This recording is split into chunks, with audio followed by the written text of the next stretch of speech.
Amém?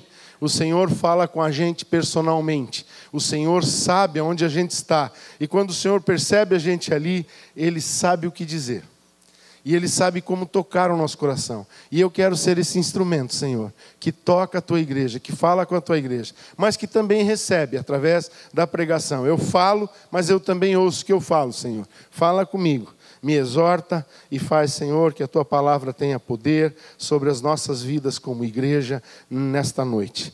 A Tua palavra é uma espada cortante de 2 gumes. Ela vai cortar na direção do coração da igreja, mas ela vai cortar na direção do meu coração também. E todos seremos edificados em nome de Jesus. Amém. Diz a palavra: assim, pois, irmãos, somos devedores, não a carne, como constrangidos a viver segundo a carne, porque se viverdes segundo a carne, caminhais para a morte, mas se pelo Espírito mortificardes os feitos do corpo, certamente vivereis. Pois todos os que são guiados pelo Espírito de Deus são filhos de Deus. Porque não recebestes o espírito de escravidão para viverdes outra vez atemorizados, mas recebestes o espírito de adoção, baseados no qual clamamos: Abba, Pai. O próprio Espírito testifica com o nosso espírito que somos filhos de Deus. Ora, se somos filhos, somos também herdeiros, herdeiros de Deus e co-herdeiros com Cristo. Se com Ele sofremos, também com Ele seremos glorificados. Em nome de Jesus, aleluia. Amados, tem uma coisa que eu tenho percebido na minha vida, e tenho me posicionado, mas também tenho percebido que tem acontecido na igreja num todo.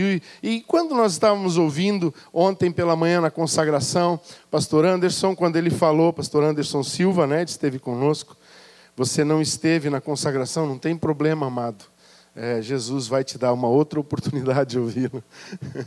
Mas foi muito abençoado o dia de ontem. E num determinado momento ele disse que os discípulos dormiram. E ele deu uma explicação do porquê que os discípulos dormiram. Ele disse: pessoal, você acha que aqueles discípulos iriam dormir depois de uma ceia maravilhosa daquela? Depois de caminharem com Jesus? Depois de saberem que era um momento tão crucial na vida deles? Você acha que eles iam chegar e dizer: Jesus que se vire aí, eu estou cansado? Não, eles queriam, eles até se propuseram a orar, eles queriam estar juntos, mas caíram no sono. E daí ele disse assim: sabe por que eles caíram no sono? Eles caíram no sono porque a guerra espiritual que tinha naquele lugar era muito grande. Existia uma grande potestade que se instaurou naquele lugar, naquela guerra espiritual contra Jesus. E eles adormeceram por causa da opressão, por causa da pressão espiritual que estavam sofrendo. Desanimaram. Jesus disse: não puderam vigiar nem 1 hora comigo, como quem diz assim, vocês desanimaram tão facilmente. Amados, às vezes nossa vida entra numa guerra espiritual muito grande. E é um momento onde a gente mais vai ter que ter cuidado. Porque é um momento onde a gente pode mais facilmente cansar, desanimar e adormecer. E há um paralelo hoje. Tem tantas coisas que Deus quer fazer nos dias de hoje. Tem tantas coisas maravilhosas que Deus quer operar. Eu quero te dizer que Jesus está ansioso por curar enfermos. Jesus está ansioso, ele está não ansioso naquele mau sentido de não andeis ansiosos, assim perturbados, mas ele está assim apressado, o coração dele está desejoso, o coração dele está ardendo em fogo para curar, para libertar, para restaurar famílias, para libertar da droga, da pornografia, da prostituição, do adultério. Jesus está assim com todo o poder disponível, numa expectativa grande de fazer. Mas a igreja, na batalha espiritual contra os principados e potestades, tem caído no sono. E o sono, muitas vezes, é quando a gente desanima de acreditar. E olha, eu vou te dizer, aonde o diabo vai te atacar, para te colocar nesse marasmo. Eu vou chamar de marasmo, não sei se você entende o que é marasmo. É aquela coisa que você, né? É a música daquele cara que precisa ser liberto do alcoolismo. Deixa a vida me levar, oi, leva eu. É isso. A igreja está assim, a igreja, tudo essa era a vontade de Deus. E a gente fica culpando Deus pela nossa falta de posicionamento. Deus queria assim. Eu acho que Deus queria assim. Às vezes, ainda tem alguns que são mais sinceros. Eles dizem que eles acham, eles não sabem, mas eles acham. Né? Mas alguns até afirmam, Deus queria, isso foi de Deus, é Deus que queria. Não, a igreja está dormindo, Deus não quer a igreja dormindo. Mas o diabo quer. Agora nós temos que escolher a vontade de quem nós vamos fazer. Né? A quem nós vamos servir? A nossa carne? Viver segundo a carne? Então eu posso? Ou eu vou viver segundo o Espírito? No testificar de Deus, na obra de Jesus, no despertar do ministério. Olha, o diabo está trabalhando e ele está conseguindo fazer a igreja acreditar que muitas coisas, duvidar de muitas coisas que estão escritas na palavra de Deus. Amados, hoje já existem pessoas no reino de Deus que estão despregando a palavra de Deus. Eles estão explicando a palavra de um jeito que diz assim, olha, fica tranquilo. E a Bíblia também diz que nos últimos dias haveriam pessoas que teriam uma comichão no ouvido, que queriam que pregassem aquilo que é bom ouvir, não aquilo que me confronta, mas alguma coisa que me diz assim, tudo bem, deixa a vida te levar mesmo. O evangelho do conformismo, o evangelho politicamente correto, o inclusivo. Venha, aqui está tudo bem, ninguém vai para o inferno, Deus é amor, que alegria, não se preocupe, se você está assim, nós vamos fazer de tudo para você se sentir bem. Amados, às vezes Deus não quer que a gente se sinta bem. Eu acho que os discípulos não se sentiram nada bem quando ele disse, nenhuma hora. Vocês não conseguiram ficar acordados orando comigo? Nenhuma hora. E os discípulos, Jesus, fala uma coisa que acalma aí, meu. Enche de paz teu coração, Jesus. Tem gente que é capaz de querer dar esses conselhos para Jesus. Te acalma, meu. Mas Jesus não estava calmo, ele estava perturbado nessa hora. Angustiado de alma. Porque ele queria uma igreja posicionada. Aliás, ele não queria, ele quer uma igreja posicionada. Mas o diabo quer que você continue dormindo. O diabo quer que você pense assim, não, tudo foi feito para mim. Eu sou o centro, o evangélico eucentrista. Tudo é para mim. Jesus morreu na cruz para mim. Amém, é verdade. Mas ele não morreu na cruz para você. Ele morreu na cruz para restaurar a herança dele. Ele morreu na cruz para recuperar a família de Deus que tinha se perdido. Ele não morreu na cruz para te servir. Ele morreu na cruz para te libertar de ser servo do diabo. Ele morreu na cruz para te resgatar, para me resgatar. Esse texto diz assim, olha, porque não recebestes o espírito de escravidão para viverdes outra vez, atemorizados. Amados, hoje a igreja fica assim, numa expectativa de, se vai ser mal para mim, não quero. Se não vai ser bom, não quero. O quê? Ficar acordada a noite inteira na rua, na Oktober, ir lá evangelizar. Se é da vontade de Deus, eles vão ser salvos. Se não, não, é para ir, amados. Presta atenção. Jesus olhou para mim e para você. Isaías 53. Eu quero que você pegue o hábito de dar uma lida periódica em alguns capítulos da Bíblia. Romanos 8, Isaías 53, João 3, Romanos 12, 1 Coríntios 12, 1 Coríntios 13 e 14. São pequenos textos, né? Romanos 6. É muito importante você ler esses textos, avivá-los periodicamente na tua mente. Para que você possa entender o que Jesus quer para a nossa vida. Observa só, lá em Isaías 53 diz que ele veria o fruto do seu penoso trabalho. Hoje ainda eu orei aqui com uma irmã, junto aqui, me alegrei muito, estou muito feliz, porque eu creio que o Senhor começou uma obra na vida dela, hoje aqui, nesta noite. E essa obra será para a vida eterna, para a glória de Deus. Mas nós estávamos orando e o Espírito Santo me deu justamente essa palavra. Quando Jesus foi para a cruz, Ele viu eu e você. Nós éramos ímpios e pecadores. Eu nasci num lar cristão, amados. Mas eu tenho coisas na minha vida que eu tenho vergonha de contar hoje. Mas Jesus viu esse Haroldo.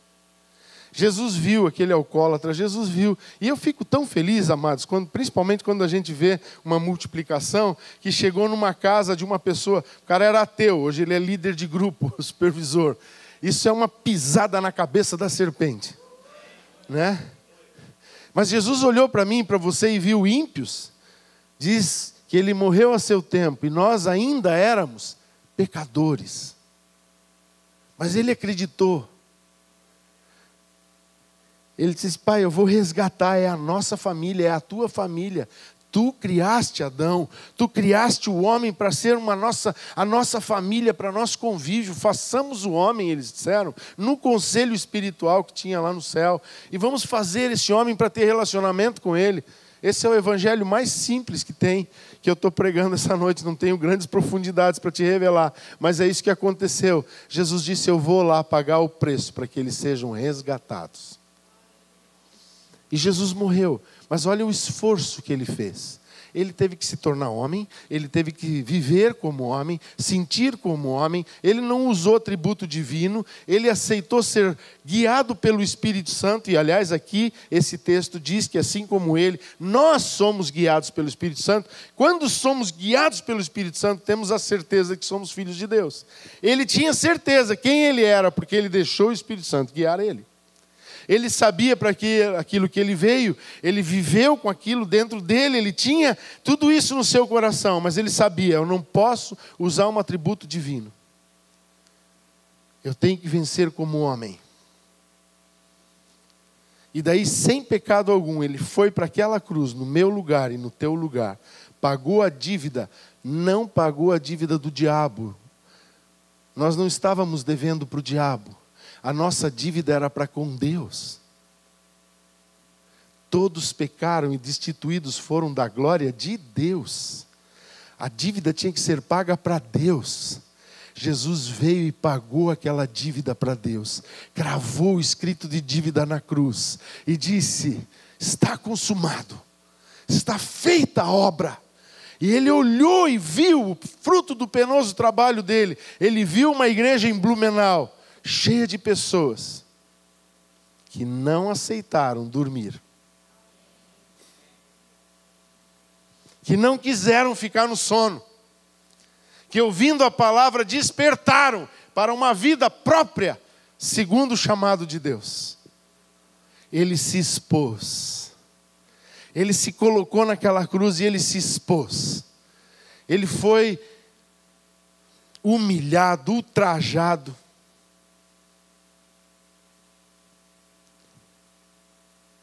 E hoje, Ele está olhando para nós dizendo assim: e você, Haroldo, se te ultrajarem, se te humilharem, como você vai reagir? Se você vê um pecador na rua, como você vai olhar para ele? Você vai pagar um preço por ele? Eu paguei. Eu quero que você seja a minha imagem, minha semelhança. Tome a tua cruz e siga-me. Que você o ame, pecador. Que você olhe para ele, tenha compaixão dele. Porque você, Haroldo, é a igreja.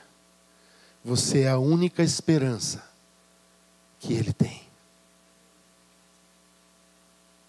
Por isso o diabo é tão interessado em que a gente fique nesse marasmo, que a gente fique no culto de domingo, que a gente cante bonito, que a gente faça as coisas, que a gente se alegre, que a gente se satisfaça e vá embora.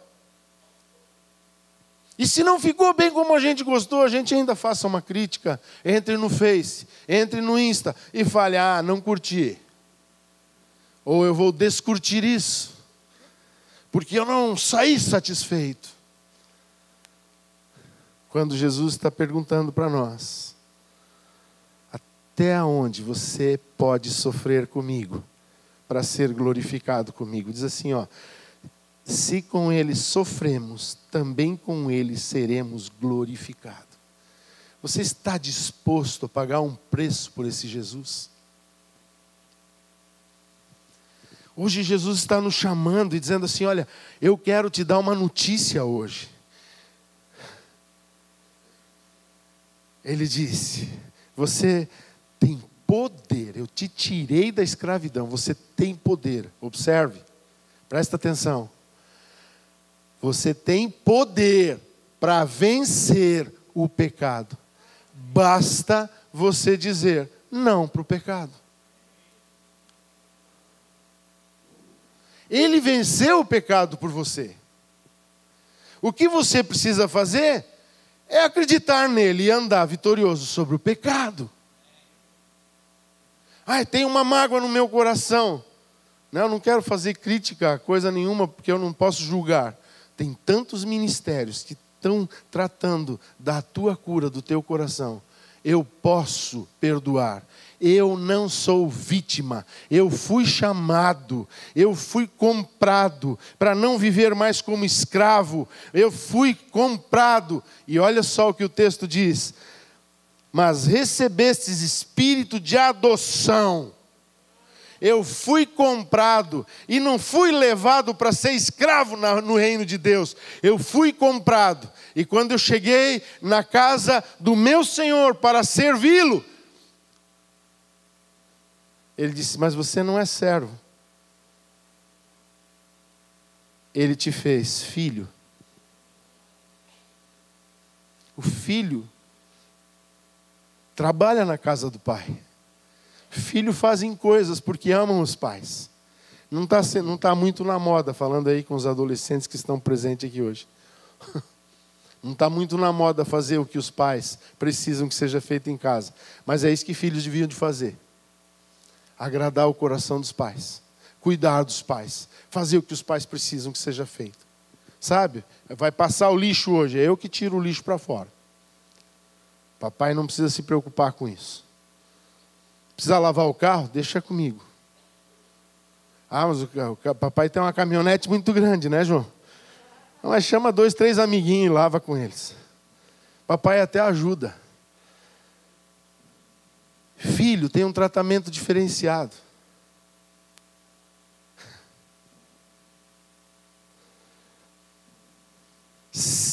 Olha, observa assim, bem, quem nasceu filho da rainha Elizabeth na Inglaterra é o quê? É príncipe. Quem nasceu de novo em Cristo Jesus? Você viu só? O diabo te convenceu de que você não é. Você não teve nem força para dizer que você é. Você nem acredita no que a palavra está dizendo que você é. Você não tem força para dizer. E eu vou te dizer uma coisa. Quando a palavra diz que nós devemos de confessar com a nossa boca o que cremos no coração, é muito mais do que falar. É agir como? É uma confissão da nossa vida, são com atitudes também. Jesus nos amou com atitudes, não só com palavras. Eu amo vocês, eu amo o povo, eu amo as pessoas. Não, ele disse assim, eu te amo.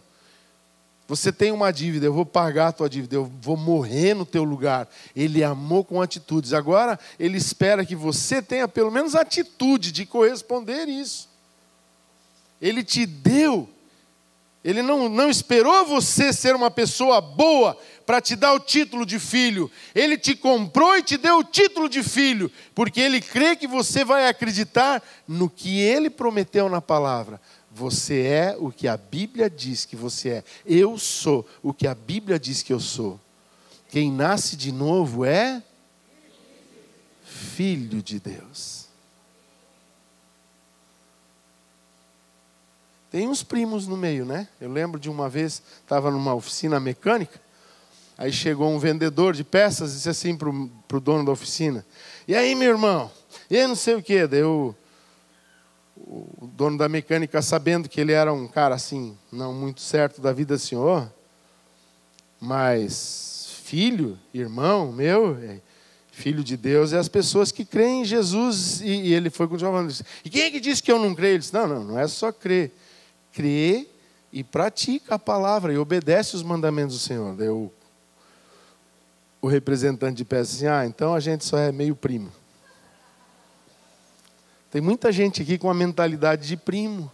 Tem gente aqui com a mentalidade de escravo. Eu tenho que fazer, eu vou me esforçar. Deus vai só se agradar de mim. Se eu não fizer, eu estou desclassificado. Jesus já morreu por você, querido. Você já é filho. Mesmo que você ainda não entendeu, você já é filho. E Ele não quer que você se esforce para ser filho. Ele quer que você seja filho. Ele não quer que você lute para: Senhor, será que eu posso? Eu gosto de citar esse exemplo de filho, porque eu lembro, o Tiago já tinha casado e coisa, mas se o Tiago chega lá em casa, ele abre a geladeira. Ele pega o que tem na geladeira. Se não tem o que ele está procurando, ele diz: está mal aqui, pai. Ainda resmunga, reclama. Por quê? Porque é filho. Deus espera que você tenha essa atitude no reino de Deus. Que você entre na casa do Pai e diga: Pai, hoje eu vim buscar esta bênção. Você não precisa dizer: Senhor, se for tua vontade. Não, é a vontade do Pai. Se Ele nos deu a Jesus como sacrifício por nós, a Bíblia pergunta: não nos dará juntamente com Ele todas as outras coisas? Amados, príncipes, herdeiros, olha o que está escrito aqui. Ora, se somos filhos, somos também herdeiros, herdeiros de Deus e co-herdeiros com Cristo. Tudo que eu tenho, Jesus está dizendo, tudo que eu tenho é de vocês também. Tudo no reino está à disposição de vocês. Tudo que você precisa já foi comprado por você. Todas as tuas necessidades eu já fiz. No mundo espiritual existe um armazém, um almoxarifado, que chama-se Efésios 1:3. Bendito Deus e Pai de nosso Senhor Jesus Cristo, que nos tem abençoado, ato contínuo, que nos tem abençoado com toda sorte de bênçãos espirituais nas regiões celestiais em Cristo Jesus. Está lá, é tudo teu. Você é herdeiro. A Bíblia diz que nós fomos resgatados e transportados. Nós vivíamos no reino das trevas, mas nós fomos transportados para o reino do Filho do amor de Deus. Tem um Senhor nesse reino. Tudo que você tem, eu achei muito maravilhoso essa frase que o pastor Anderson falou. Tudo que você tem dono. Teu carro tem um dono. Tudo nessa terra pertence a um só Deus. Ele é dono de tudo isso. Amados, Ele tem até a chave da morte e do inferno. Até o diabo, para sair e entrar em casa, tem que pedir permissão para Ele. Ele é dono de tudo. Não é que Ele quer que as coisas sejam de determinado jeito, mas Ele diz: se você fizer de um jeito errado, automaticamente isso vai funcionar. É uma lei espiritual, vai funcionar na sua vida. Só que Ele está dizendo assim: se você tem mente de filho, você não vive pecando.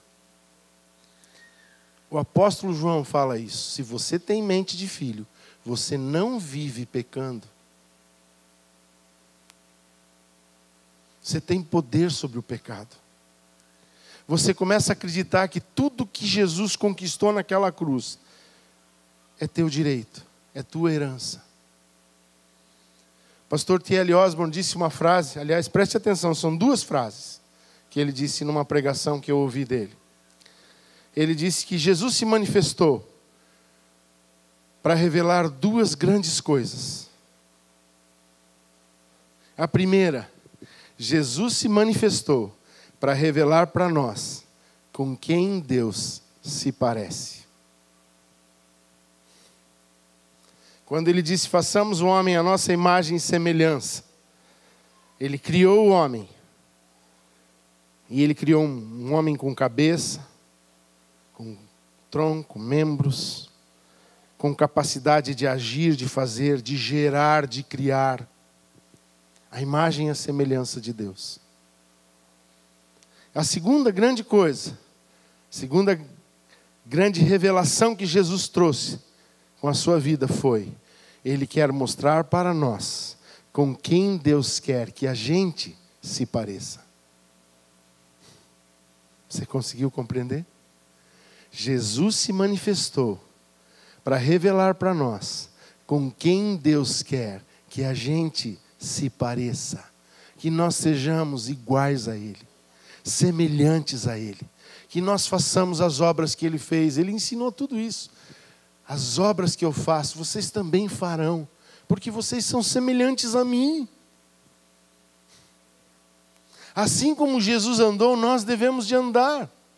Amados, eu quero te dizer uma coisa. O que nós temos preparado neste mundo com Jesus, vamos passar por aflições, vão rir, vão debochar dessa nossa fé, vão querer zombar deste livro que nós cremos e amamos tanto. Eles vão falar mal desse livro, vão falar que é um livro ultrapassado. Todas essas aflições você vai sofrer. Mas o que Jesus viveu na terra foi uma vida de vitória sobre pecado, sobre enfermidades, sobre o mundo. Ele não era escravo, ele era senhor enquanto andou nesta terra. Esse é o projeto de Deus para a igreja. A igreja tem que andar como senhora, como senhor. Você é príncipe, você é princesa. Ande como príncipe, como princesa. Em Gálatas, Paulo diz que nós devemos andar como Cristo andou. E aqui diz assim: todos os que são guiados pelo Espírito de Deus, esses são filhos de Deus.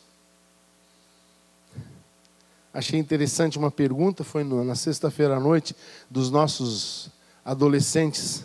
Alguém perguntou para ele, como é que você ouve a voz de Deus, como é que é? Ele disse, filho, é bem fácil. Eu achei muito humilde esse pastor Anderson, viu? Esse é bem fácil. Quando Deus te pedir alguma coisa, você obedece. Ele não vai começar te pedindo uma coisa grande. Vá para o Iraque e construa uma igreja grande para mim lá. Ele não vai começar, ele vai começar por pequenas coisas. Ele vai te pedir, por exemplo, como hoje, né? Tirei uma notinha do bolso assim. Aí o pastor André começou a falar, eu disse, Senhor, tá bom, já te ouvi. Aí tirei tudo que tinha. Se alguém quiser me pagar um lanche no final do culto na cantina, estou à disposição. Porque tudo que eu tinha na carteira, eu coloquei aqui. Porque ontem, quando eu ouvi isso, Deus disse assim, quero que você ouça a minha voz. Eu disse, eu preciso ouvir a voz dele, então eu tenho que obedecer. Não adianta eu ouvir e virar as costas para ele. Imagine uma pessoa, você vai conversar com uma pessoa, e você faz uma pergunta e a pessoa te ignora e começa a falar com outra pessoa. E daí você dá a volta, assim, humildemente, volta na frente dela e insiste na conversa, e ela vira de novo as costas para você. E daí o que você faz? Você quer conversar com essa pessoa ainda? Você desiste da conversa, não desiste? Alguns ainda tentam a terceira, a quarta vez, os que têm longanimidade, né? Mas chega num ponto, você diz, eu estou uma semana tentando conversar com essa pessoa, só me ignora. O que ela vai fazer? Vai parar de falar. Se você ficar ignorando a voz do Espírito Santo, ele vai dizer, ele não quer me ouvir, não adianta eu falar. Eu vou falar com quem quer me ouvir.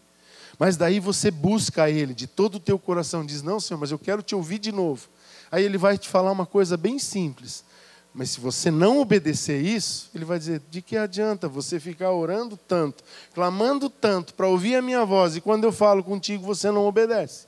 Quando eu falo contigo você não entende, você não crê, você não acredita no que eu estou falando.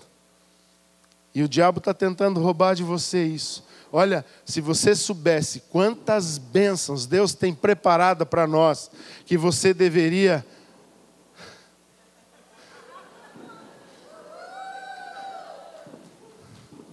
Amém. Será? Jesus. Está muito cedo para ser verdade. Mas deixa eu te dizer uma coisa. Volta aqui. Não, distração. É do diabo esse negócio. Repreenda em nome de Jesus. Vai comemorar depois do culto. Cessa agora em nome de Jesus. Deixa eu te falar uma coisa. Presta atenção. Se você soubesse quantas bênçãos Deus trouxe para tantos cultos aqui. E a igreja foi embora. E as bênçãos ficaram aqui. Essa noite o Senhor trouxe muitas bênçãos para este lugar. Aí você diz, pastor, isso não tem fundamento bíblico. Tem sim, irmão.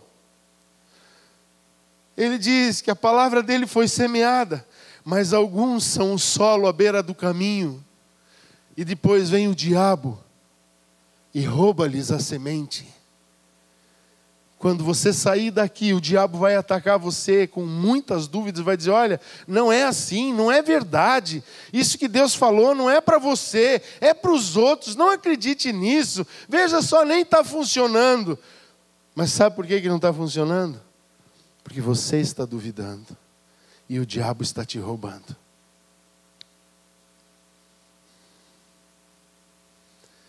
Mas se você disser para ele, cala a boca. Meu Senhor é conhecido como o caminho e a verdade e a vida. Se Ele falou, é meu, mas é impossível. Amém, Ele é expert em coisas impossíveis mesmo. O natural a gente consegue fazer. Eu gostei muito de uma frase do pastor Fadi, quando ele esteve aqui, quando ele disse assim, irmão, não se apegue às coisas temporais, porque as coisas temporais podem ser mudadas, podem ser transformadas, podem acabar. Se apegue naquilo que é eterno. As promessas de Deus são eternas, irmão. O céu e a terra vão passar, essas palavras não passarão. Aquilo que o Senhor está falando para você nessa noite não vai passar. Um dia você pode prestar conta, ele vai dizer, mas eu usei o meu servo para te exortar. Ele falou para você, ele cobrou de você, ele foi profético sobre você, para você se posicionar na minha palavra. Mas você não deu ouvidos. Está tudo registrado, amados. Nós vamos prestar contas. Mas eu quero crer que você é príncipe, que você entendeu que você precisa se posicionar. Lembrei de um testemunho muito antigo que eu li num livro. Uma senhora pobre da periferia de Londres, mas uma pessoa que cuidava muito bem das coisas. Ela lavava roupas naquela época para as outras pessoas, tinha esse serviço. E uma condessa que estava doente, muito idosa, pediu para ela vir morar com ela e cuidar dela. E essa mulher se dispôs e foi lá. E cuidou daquela condessa, até o dia que a condessa estava no leito de morte e veio a falecer. Mas a condessa disse para ela, eu tenho algo para te entregar aqui. E deu para ela uma carta. E ela, como era uma pessoa analfabeta, ela recebeu aquela carta como um presente da condessa. E 2 dias ou 3 depois a condessa morreu, ela juntou as coisinhas dela, voltou de volta para a casinha dela na periferia. E como uma recordação da condessa, ela colocou aquela carta pendurada num prego na salinha dela. Já estava bem amarelada, um pouco suja. Aí um dia uma pessoa veio dar uma assistência para ela, um pastor, veio e disse, olha, falaram que a senhora está passando por dificuldade, vim orar pela senhora, e começou a compartilhar a palavra, e ele orando por ela, e quando ele estava orando por ela, ele olhou para aquela parede, viu aquela carta, e disse, eu posso pegar essa carta na mão? Ela disse, pode. Ela contou que eu trabalhei para uma condessa, e ela deixou essa carta para mim, deve ser um agradecimento, ela estava tão feliz, eu amo tanto essa carta. Eu olho tanto para ela, eu agradeço tanto a Deus, porque ela me amou tanto que ela deixou essa carta para mim. E aquele homem olhou e disse assim, olha, essa carta é muito importante, a senhora me permite levar ela, eu preciso tirar umas dúvidas com ela. Ela disse, sim, pode levar. E ele foi ao cartório dos registros de documentos. E quando ele chegou lá, eles leram a carta, viram a autenticidade da carta e disseram: está aqui o testamento da condessa. Há 20 anos se procura por esse testamento para saber com quem vai ficar as riquezas que ela deixou. E nós não sabíamos onde estava esse documento. Quem é essa senhora? Que é a única herdeira da condessa. Aonde vives? Ela está viva ainda? Ele disse: sim. Eu recebi essa carta das mãos dela. E foi para ela e contou: quero te dizer uma coisa. Tudo que a condessa tinha, ela deixou de herança para você.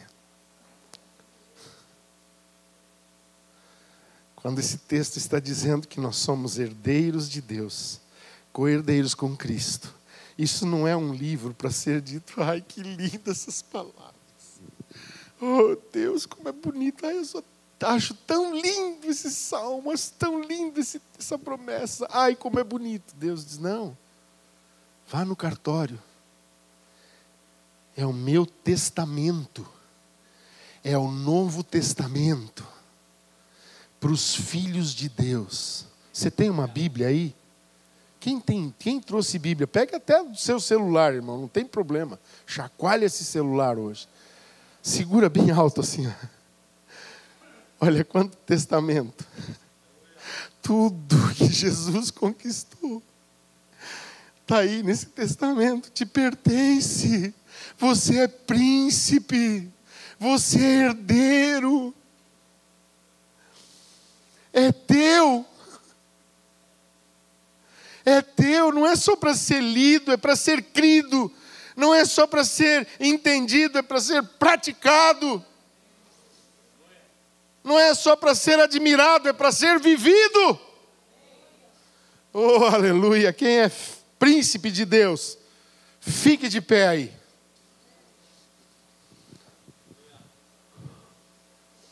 Nós vamos orar. Deus colocou no meu coração uma oração nesse dia.